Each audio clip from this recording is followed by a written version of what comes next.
Protecting your fingers and hands is important for your work and quality of life. Work-related hand injuries are one of the leading reasons workers end up in the emergency room and miss work. Damage to the nerves is your fingers and hands, loss of a finger, a skin burn, or allergic reaction can negatively impact the quality of your work, or worse, in your career and seriously detract from your quality of life.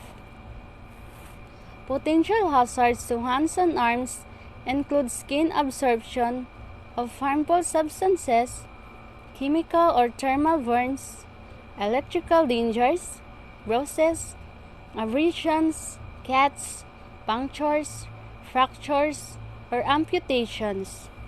Protective equipment includes gloves, finger guards, and arm coverings.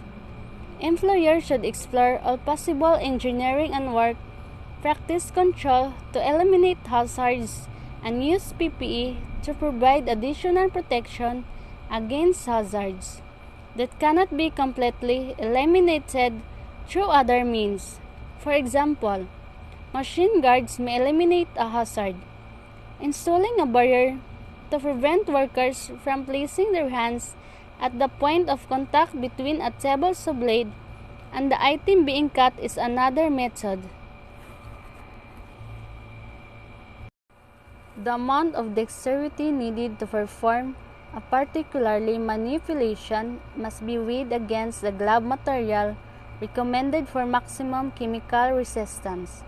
In some cases, particularly when working with delicate objects where fine dexterity is crucial, a bulky glove may actually be more of a hazard.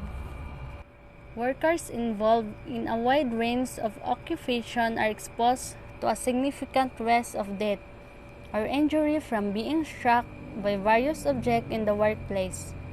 OSHA statistics indicate that a significant portion of all work-related injuries and fatalities involve workers being struck in the eyes, head, face, hand, and or feet by foreign objects.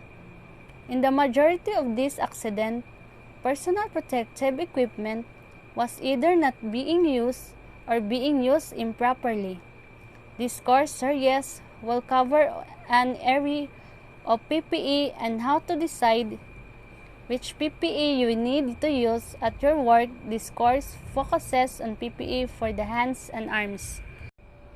This course series will cover an array of PPE and how to decide which PPE you need to use at your workplace. This course focuses on PPE for the hands and arms.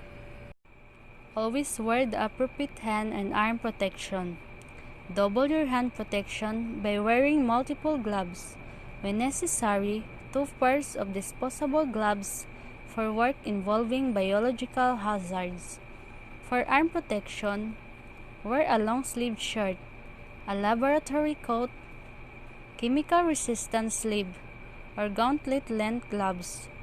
Follow these guidelines to ensure arm and hand safety, and inspect and test new gloves for defects. Always wash your hands before and after using gloves. Wash chemical protective gloves with soap and water before removing them. Hand protection is saving one's hands from any sort of injury at work. Hands are vital tools of human being and therefore most vulnerable to injuries as well. Very often, hands are exposed to hazardous conditions such as sharp edge, pinch points, rotary machinery, hot objects, electricity, splinters, and chemicals. Types of hand and arm protection.